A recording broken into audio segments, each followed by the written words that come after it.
Vigil, I sing for the Ghost Inside. I'm Aaron, I play guitar on the Ghost Inside. From Zeros to Heroes in 60 seconds, right? I don't know about that, but It's the only reason we're here, honestly, is because we toured with these guys, Bring Me the Horizon, who's the headliner band tonight. It's actually on right now. We toured with them in Australia. They were also on a tour that we did in June, and they're nice enough to invite us to come on this tour, and we wouldn't have been here without that invitation from them. They're great dudes like that. They asked us to go to Europe a little while ago, and it just didn't quite work out, but then they asked us to come do this, so it's honestly thanks to them. Most of the bigger tours we've been able to do since we've been doing a band, it's just honestly been favors from a lot of bigger bands that we've just been lucky enough to be friends with. It's just we have a booking agent that works real hard for us and gets us on a lot of stuff. We've just really lucked out. We went to Australia as a favor from another friend, so it's just we've just been lucky. But I mean, it's an honor to play at a place like this. It sounds good. There's the room full of kids. It's overwhelming. It's awesome. You normally do, hardcore tours, metalcore tours. Is there a difference in, let's say, how it feels for you guys, the reception? yeah, there's a definite difference. I mean, when you walk out to people who haven't really, necessarily heard of you guys, screaming and cheering, and when I go up to the front, they're grabbing at my feet and stuff. That's not what really happens at a hardcore show we play. You know what I mean? But it's cool. It's a different vibe. It's nice to be able to play in front of fresh faces, kids that normally wouldn't have heard of our band before.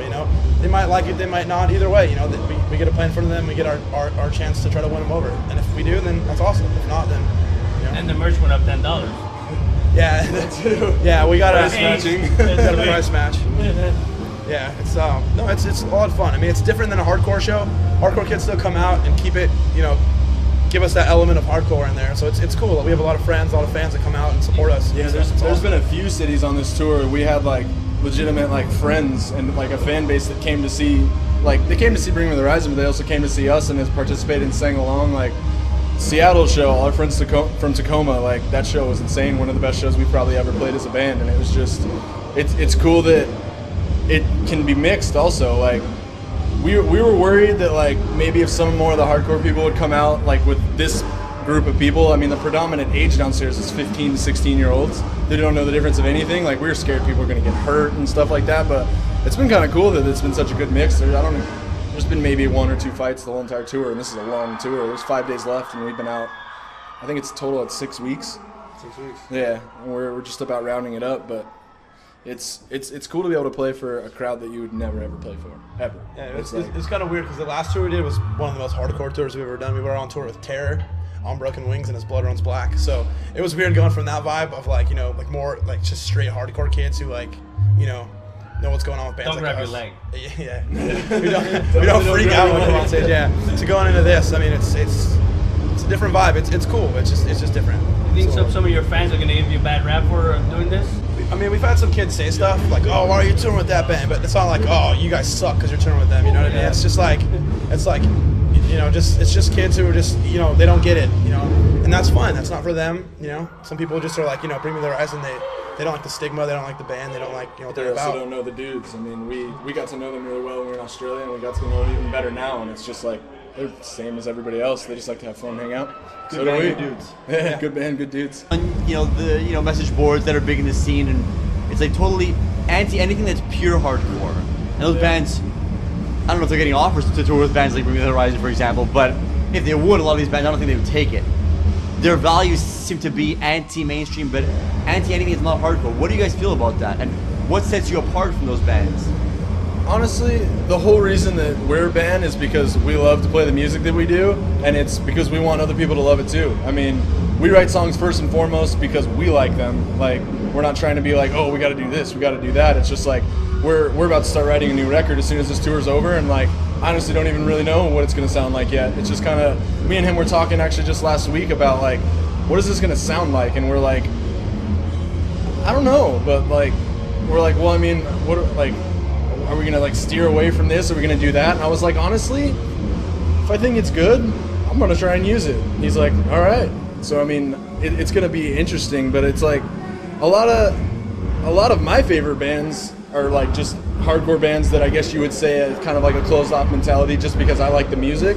But at the same time, it's where are you going to go with that if you're trying to close off people to your music. And it's a lot of the reason why the hardcore scene is, a lot of people say, is dying. I mean, it's not dying, it's always going to be there because there's always going to be new kids getting into it. But it's like, if the stigma you're getting off is being closed-minded, then how are you going to bring it around, you know? Like, where's it going to go? It's like, you can stand for something, you can stand for something negative, stand for something positive, you can stand for whatever you want, but you should at least, first and foremost, be willing to have other people come and see what you're trying to do. You know what I mean? And it's like, at the same time, a lot of hardcore bands, I don't know, a lot of hardcore bands that are encouraging stuff like fighting and stuff like that kills shows, that shuts down it's venues, it's just like, that's never a good thing. But it's like, first and foremost, like, just overall, where are you going to go with a band if you're not trying to get more people involved with it, you know? Where's any of the music going to go? Well, I mean, we'll tour with anybody. We'll play in front of anybody. It's just, like you said, we do this because we love it, and we have fun with what we do. We write songs that we want to play, that we like to have fun with. You know, kids are going to be into us. They're not going to be into us. There's no way we can change that other than just trying to do our best and play our best, you know? And as far as some of the, bands and some of the hardcore bands that, kind of shun this stuff away, I just think it's, it's a hardcore pride thing. They just have a lot of pride in what they do, and they feel like some of bands, like, maybe like a Bring Me the Horizon taint that kind of, that their sanctity in their home.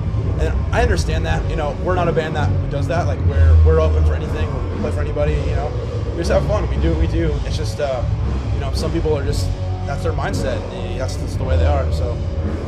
Are you excited about the upcoming Earth Crisis comeback record? Yeah, I can't wait to hear it. I mean, it's on Century Media, which is like, Century Media is an awesome label. They're picking up some really, not Century Media-esque bands. And when I first heard Earth Crisis on Century Media, I was like, wow, it's gonna be, it's gonna be something. But I mean, they're a great label, they're a great band, so I'm really excited to see what it sounds like. You're on Media Scare, which is affiliated with Century Media, I believe. They just around Christmas time last year, Media Scare and Century Media just kind of like decided to not necessarily partner up, but our Media Scare is distributed through Century Media now. But it's also like they help out, like Century Media helps out with like the artist, like marketing and stuff like that. So it's just like, it's that much easier for us to have like an advertisement in a magazine. Because I mean, when you don't run very many magazines, as your smaller label, it costs more. But if you're on a higher budget, it's like you can do this many pages every so often, the price gets cheaper and cheaper. So it's just like, it just made it that much easier for Media Scare to grow. So I think it's a good combo. It helped us out a lot too. So I mean, I think we were the first record to come out after they teamed up. So I mean, it was great for us too. So for example, it's them who are responsible for the Ghost Inside for fans of Hannah Montana, right? Obviously. Stickers, it's them who does that. Yeah, right? that's it. They just had one bands. I'm so glad you say that, because our drummer hates Hannah Montana with a passion. We make fun of him for it all the time, so it's okay. He hates Miley Cyrus for some reason. I don't know why. In our van, there's like, everybody has their own like little like cubby hole where you keep your stuff, and we put pictures of Miley Cyrus all over it. We just do anytime we see anything that says Hannah Montana, like key change and stuff, we hide it in his bag and just. That's probably why he hates her so much. At one point in time, he just said he didn't like her, and we kind of ran with it. I was asking about the snow. Anything? Oh, God. We left Toronto last night at midnight, and I drove for 12 hours going 35 miles an hour, which is what, like 50 kilometers per hour for 12 hours. And then we got here, and then we had to load in, and it was time to play. I was born and raised in Southern California. I'm from Los Angeles. This is foreign to me. Like, I mean, I've been snowboarding, I've been in snow before, but never where it's like you can't see in front of you because there's so much snow, and like, or like you're driving and it's just a mess. I'm out of my element here. Like I walk around outside shivering. Like I had to have a winter jacket shipped out to me halfway through the tour because it was so cold. Yeah, I don't think that. Our manager actually, he took care of it for me, sent it right out to me. Yeah, I don't think I'll ever get used to this. Never. Yeah. All that is the last time we'll see each other, right? Yeah, see you later. Never Long come back. drive again tonight. No way. Snow, so we'll see.